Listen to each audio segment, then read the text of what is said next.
You could take another sip, another sip, another sip, another sip. Yeah. I only take a little bit, little bit, little bit. Hi, my name is Shanari. I go by Ginger Snaps. Never miss a dose of Ginger Snaps. So follow me on my social media platform. On Instagram, it's Dose of Ginger Snaps. Um, so if you're watching my video right now, it's because you want to know more information about IEPs and 504s. Um, and so you're at the right spot because I just want to share a couple of things that I've learned during my process. So I am a school nurse. I am a nurse at an elementary school. I'm about 6 to 7 months deep into this profession as a school nurse, and it has been challenging, especially in the beginning, because I didn't have any information besides the crash course that I took prior to jumping into this new career. Okay, so I did take notes because it was like so much information that I was trying to cram together to get like a big synopsis of the information, just so I kind of knew like what are y'all talking about? Like what is this? Um, so I had my first IEP meeting, which was so smooth. Like it was a breeze. Like I really didn't have to say anything. It was pretty much direct, straightforward. It wasn't annual, so it wasn't like it was started from the beginning. Um, and the diagnosis was like ADHD. Okay.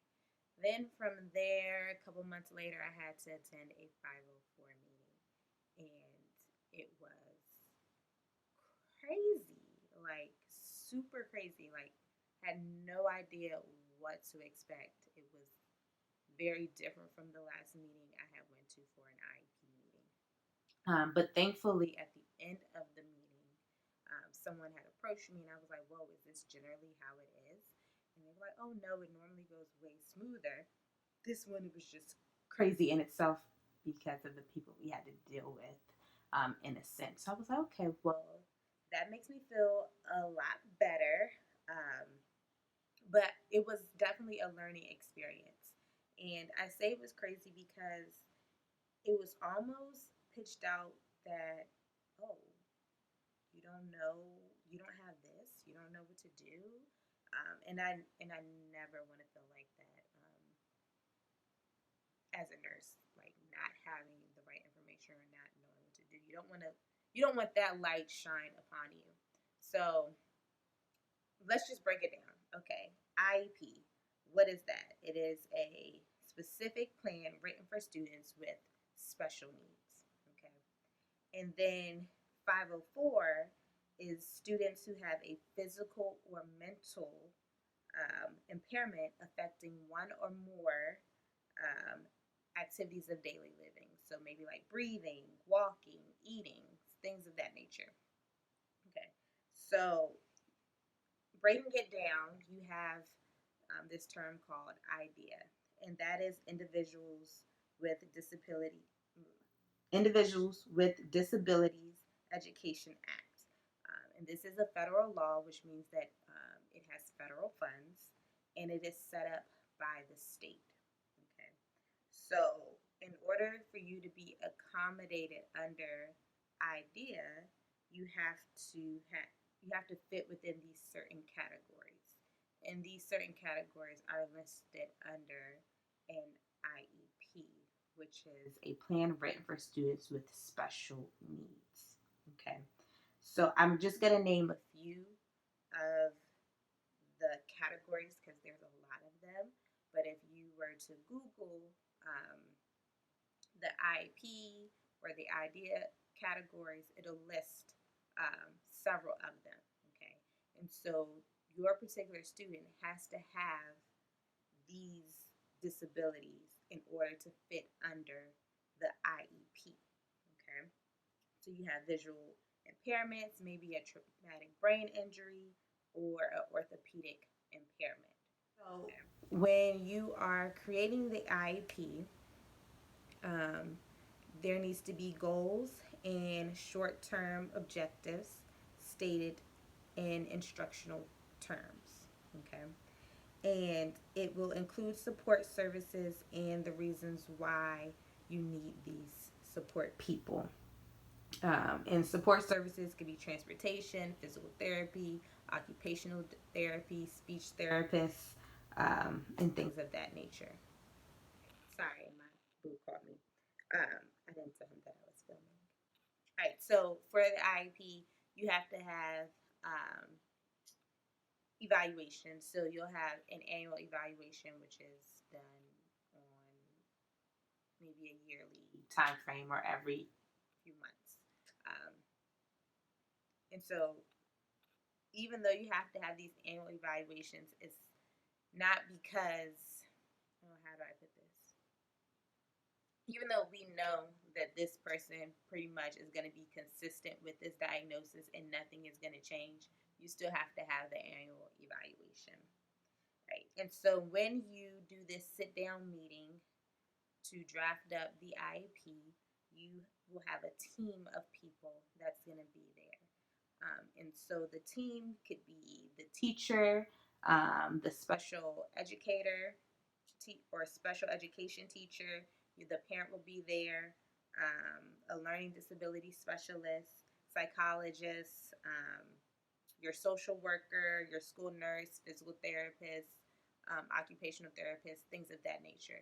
So your team can be pretty small or pretty big depending on who has a hand in developing or who is an important essential to developing this this plan for the student.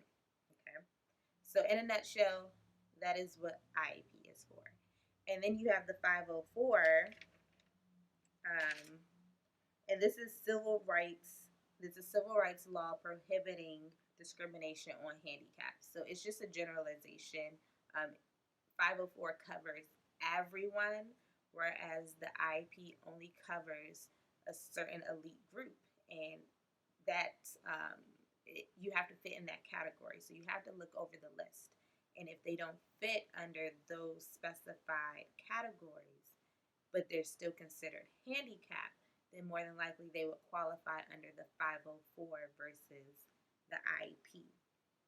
Okay. So for the 504, the school has to pay for all of these accommodations, whereas if a student was under an IEP, then it would be federally funded. So for my 504 plan that I had, the things that you would need to get together to be successful for that. Any background information on the student. So if you don't have enough information about the student and their disability, you want to see if you can get the physician's notes, notes for physical therapists or occupational therapists, depending on their diagnosis. You want to get information from the family. Ask the family, is the student taking any medications that I'm not aware of? Are there any nursing procedures that this student gets? Because you, they could potentially need to get that in the school atmosphere. So you just want to get that information, and if you don't have it, I would write down a list of those things, and that way when you go into the meeting, you can ask those questions, and then that might determine like how the meeting will go or how things need to shift or how can we obtain this information.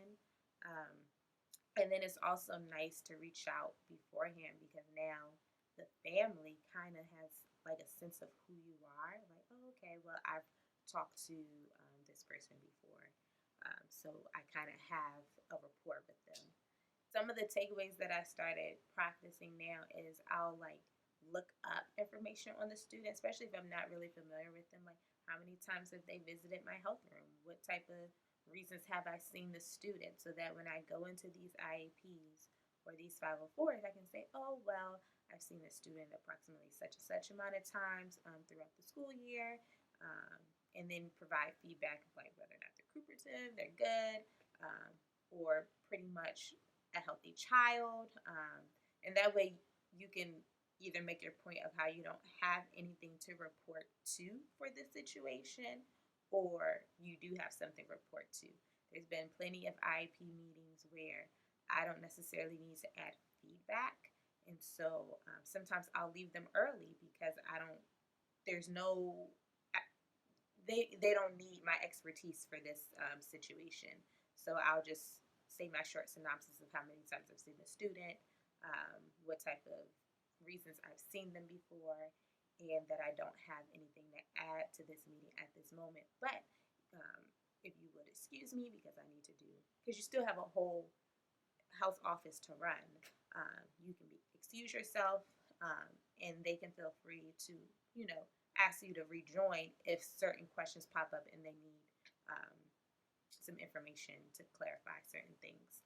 So that's just my experience with it, and I'm hoping that this will help you with your experience. I hope that I was able to break it down in layman's term where you can kind of grasp it, because I was struggling. Like, I was reading so many things to try to get a better understanding of what the heck an IEP is or what a 504 is.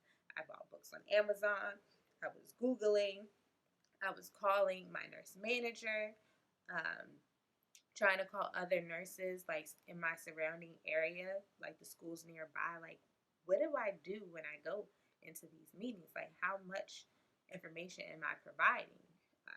And they seem really relaxed, like, oh, you just go in there and you come and you talk about X, Y, and Z. And I'm like, that makes it sound really simple, but these people are looking for more. It just seems like they're looking for, like, do you have something to say?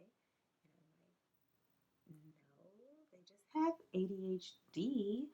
They're not on any medication. It appears that you're covering everything that needs to be covered inside the classroom. And there's nothing that I need to do that's nursing related. So that is what I have to say in a nutshell about 504 and IEP. But I am really open into hearing your thoughts, just because I am new in this profession and I want to be able to have a platform where other people can come and get this information so we're not all out here looking crazy. All right. Thanks again for watching and have a great day. You can take another sip, another sip, another sip, another sip. Yeah. I only take a little bit, little bit, little bit.